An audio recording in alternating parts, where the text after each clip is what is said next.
إلى البحرين.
السلام عليكم، مساء الخير يا اخوان. اكلمكم حاليا وانا واقف بين ال 850S الريد سي، احد اجمل الاحواض، واخوي علي حاجي احد اقدم الهواة، وايضا صاحب كورال ريف بحرين، المحل اللي ان شاء الله بتشوفون تغطيته في حلقاتنا في اليوتيوب. طبعا علي حاجي شهادتي فيه مجروحة، ولكن انا من الاشخاص اللي انسبايرد بسبته، وقمت اربي الاس بي اس وتعلمت منه الكثير في بداياتي. اخونا علي حاجي من البحرين. اخونا علي حاجي، اليوم احنا عند حوضك ومعاك، ونبي نسوي تغطية عن الحوض، رغم انه ما في مرجان، الحوض في بداياته، بس لا بأس ان نلقي نظرة على السيستم ونشوف شنو مسوي انت بالضبط وشنو مجهز له. يعطيك العافية. الشرف لي اخوي محمد، اول شيء زيارتكم. طبعا احنا اللي انسبايرد باي يو طبعا دوم ومن فيديوهاتك. هذه شهادة مجروحة، ولكن شكرا على الكلام الطيب. انزين علي، الحين نبي ناخذ لفة على الحوض، ونبي نسألك عن كل شيء وليش سويته، ابتداء من الليتات نوعها وعددها، الاكواسكيب نوعه وطريقة الصفة، الفلتريشن سيستم، كل شيء نبي نسألك على أساس الفائدة توصل حق أكبر قدر ممكن من الهواة اللي حابين يبتدون ويعدلون على السيستمز عندهم. فراح نبتدي في البداية بالحوض من فوق، ثم ننتقل إلى ما وراء الكواليس وداخل السم تحت الحوض. فبداية أنا لاحظت أن عندك 5 ليتات راديون G5 بلو، بالإضافة إلى 2 بارز من الأورفيك بلو بلس. فشنو اللي خلاك تختار الراديون كإضاءة بهالعدد وبهالتوزيعة؟ طبعا اخترت الراديون الاكس ار 30 البلو عشان الماكسيمم كفرج. نفس ما تشوف الحوض 70 سنتيمتر والعمق 60، فحبيت انها تكون ماكسيمم كفرج. والبلو لان عندهم الاي بي بلس، يصير نفس الاي تي اي التي 5 السبكترم مال اللايت سيستم. طبعا بالنسبه للاورفيك اخترت البلو بلس عشان الالوان يعطيك الوان اكثر، ويكون سبلمنتري لايت حق الزوايا اللي ما فيها ليتات او مظلمه شويه، يكون ماكسيمم كفرج. ممتاز. لاحظت ان في حوضك مو واحد مو اثنين، 4 ويف ميكرات من الايكوتك مارين اللي هم الفورتك 40. انا صراحه من محبين الفورتك عموما، بس انت شو اللي خلاك تختار الفورتك كويف ميكر اساسي حق حوضك؟ اول شيء الريلايبيليتي مال الويف، وثانيا ان التوزيع مالهم وايد حلو، الانجل مالهم، ونفس ما كنت احاول احافظ على الحوض الجماليه عشان الواير مانجمنت. نفس ما تشوف ما في وايرات في الحوض. صحيح. الشغله بعد الاهم انه هو الموتور يكون برا، وما عندك الكتريسيتي ليك في الماء، وهذه نقطه مهمه جدا، لان أيوة. ناس كثيره تعاني من مثل ما تقول كهرباء تلامس ايده لما يحط في الماء، وغالبا يكون سببها ويف ميكرز او مضخات. فكونها في الام بي 40 موجوده برا، فهذا مو بس امان لك انت، حتى حق الاحياء البحريه. الاحظ في الفلتريشن سيستم عندك تحت انه مجهز بشكل قوي، يعني يبتدي بالفلتر رولر اللي قاعد تشوفه، ومن ثم سكيمر حجمه ما شاء الله كبير، ال 250 من ريف اوكتوبس. فقول لنا شنو اللي خلاك تجهز الفلتريشن سيستم بهالقدره؟ نفس ما تشوف اول شيء عندك الريد سي ريف مات ال 1200 عشان انه يعني يشيل الدبريز والوسخ مال السمك، وايزي تو مينتنس، حتى تبديل الرول وايد سهل فيه، هل ما يحتاج تاخذ 5 دقائق يعني. هل يحتاج انك تطلع الجهاز كله لبرا ما يحتاج، جدا سهل. وهو بمكان؟ هو بمكانه تقدر تبدل الرول ممتاز. زين، ويشيل هابي لود. هل يعتبر المات هذا ادجستبل ليفل، يعني ممكن اصعده وانزله؟ تقدر تصعده وتنزله، اذا عندك حتى حوض ثاني يجي معاه في ليجز يجون معاه، تركبهم تقدر تتحكم في الارتفاع، بس ما دام حوضك ريدسي يجيك جاهز مع الهوك ماله، ويكون متصل عن طريق هوز يعني فلكسبل. فلكسبل بايب. ممتاز. وفي يونيون بعد يجي منه من الريدسي نفسه بعد. تقريبا على حجم حوضك وعلى مضختك ايش كثر ياخذ وقت على ما يحتاج تبديل الرولر للمات؟ تقريبا كل شهر مره عادة. كل شهر جيد. اي كل شهر تقريبا مره، طبعا حسب البايولود عندك. ساعات اذا تاكل وهافي فيد وعندك كميه سمك تشوفه يروح بشكل اسرع. وطبعا نفس ما تشوف عندنا السكيمر ريف اوكتوبس 250 اينت، هذا يعتبر من السكيمرات الكبيره والقادره على بايولود عالي. بايولود هافي لود. فهل انت قاصد ان تجهز؟ اي انا متعمد احط كل شيء هافي عشان في المستقبل بيكون فول اس بي اس، وطبعا بحط كميه سمك اكبر عشان يكون هافي بايولود. تمام. ونفس ما تشوف السكيمر عليه بعد هيل كلينر صحيح، على اساس يصير لو مينتنس وتمام. وعندك طبعا 3 مضخات ريتيرن. انا هذا اللي انتبهت عليه، خانه الريتيرن فيها 3 مضخات حجم 10000 من شركه جيباو. من شركه جيب. فشنو اللي خلاك تحط 3 مضخات وبهالحجم حتى؟ عندك مضختين ريتيرن، كل بايب بروحه نفس ما تشوف. انزين، يعني كل بايب عليه مضخه 10000. شنو السبب؟ عندك 20000 لتر في الساعه. شغالين فول باور؟ لا مو فول باور، شغالين 80%. بس في حال احتجت انك ترفع الفلو اقدر ارفع، تقدر ترفع له. وطبعا عندي بعد مضخه 13000 حق المانيفولد، لان نفس المانيفولد يتوزع على رياكترات يو في. عندك تشيلر مستقبلا اذا بركب مثلا ال جي رياكتر، صحيح. اي ما بيكون عندي مانيفولد اقدر اوزع عليه. حاليا السيستم بالتجهيز الحالي وعمره 8 شهور تقريبا، فعلى اساس نتاكد هل الفلتريشن سيستم مؤدي او غير مؤدي، هل فحوصاتك بما فيهم الاي سي بي نتائجها مثاليه او ممتازه؟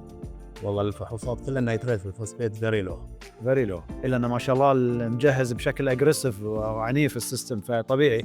بس ايضا مع اللود اللي بتزيده بالمستقبل راح يبين هل فعلا السيستم متمكن او لا. بس انا الى الان اقول انه راح يكون متمكن ان شاء الله، لان خاصه بالاضافه الى هذا السيستم اللي شفناه في قسم حق الماكرو الجي يعتبر حجمه نسبيا كبير وراهي، فهذا ايضا راح يساعد في رفع الفوسفيت والنيتريت من الحوض. لهني اعتقد التغطيه حلوه حق حوض اخونا علي حاجي. احب اشكره على الاستضافه وعلى التغطيه واجابه اسئلتنا. مشكور اخوي علي. والحين بننتقل معاك حق كورال ريف بحرين ونسوي التغطيه ونشوفها بالمحل. انتم اللي مشكورين على التغطيه الحلوه وعلى القناه الحلوه طبعا والتعليميه للشباب. ان شاء الله الله يقدرنا نكون نساعدكم دوم ونساعد الشباب دوم.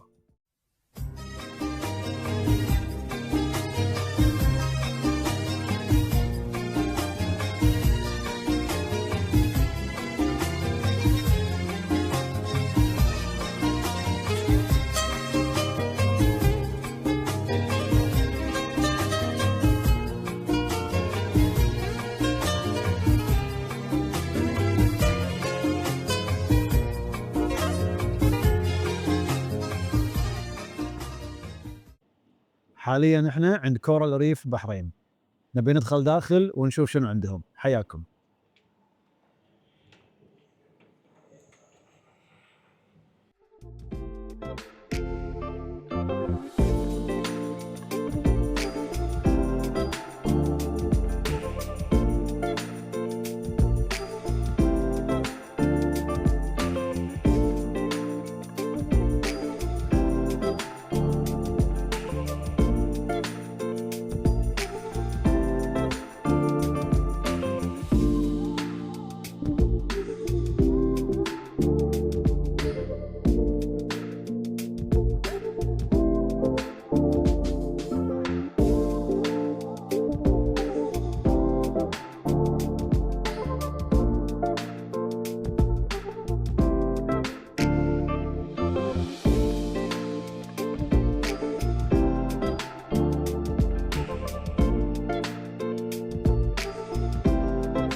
في البدايه اخوي علي، من الاشياء اللي لفتت انتباهي في محلك اول ما دخلنا الديسبلاي تانكس، مو واحد اثنين لا اكثر، ومو بس هالشيء، ان اغلبها احواض جميله وماتشور كانها احواض شخصيه في البيوت عندنا. فنشوف الاهتمام بالديسبلاي تانكس وايد عالي ما شاء الله. شنو السبب وليش قاعد تهتمون بالديسبلاي تانكس بهالشكل؟ طبعا نفس ما تشوفوا اخوي محمد، احنا مهتمين في الاحواض الديسبلاي عشان نراوي الناس في كورال ريف اكواريوم ايش كثر نقدر نسوي احواض لهم مثل ما هي تشوفه. يعني انت تبي توصل حق الناس ان اللي تشوفونه في كورال ريف بحرين في المحل هذا ممكن يكون عندكم في البيت. ايه بالضبط. وجميع اللي يحتاجونه كله متوفر عندكم هني، ما يحتاج شيء من برا. كل شيء من اكيوبمنت، من مرجان، من مينتننس، كل شيء يكون عندنا متوفر. خدمات المينتنس كذلك والصيانه الدوريه عندكم حسب اللي يحتاجه، حسب حوض اللي يحتاجه، وحسب الجدول اللي هو يحتاجه بعد يقدر يسوي. ممتاز جدا. قاعد اشوف ما شاء الله في المحل عندك سلسله كبيره من الهارد ستوك ماليه الارفف. شنو الشركات اللي عندك منها السلسله الكامله لاغلب منتجاتها في الهوايه، وشنو الاشياء اللي عندك منهم البست سيلرز والمتفرقات؟ طبعا اكثر الشركات اللي عندنا ريد سي، تمام، وعندنا المودرن ريف والاكوا فورست. هاي اكبر الشركات اللي نتعامل اياها. طبعا الشركات اللي ذكرتها مثلا الريدسي والاكوا فورست هذول مو بس هارد ستوك كمنتجات استهلاكيه، ايضا عندهم احواض. فهل من الشركتين في عندك الاحواض ولا؟ عندنا من الشركتين الاحواض، بس اكثر الاحواض اللي لاحظت فيهم الناس الغفيه الاحواض الريد سي. الريد سي، اي نعم.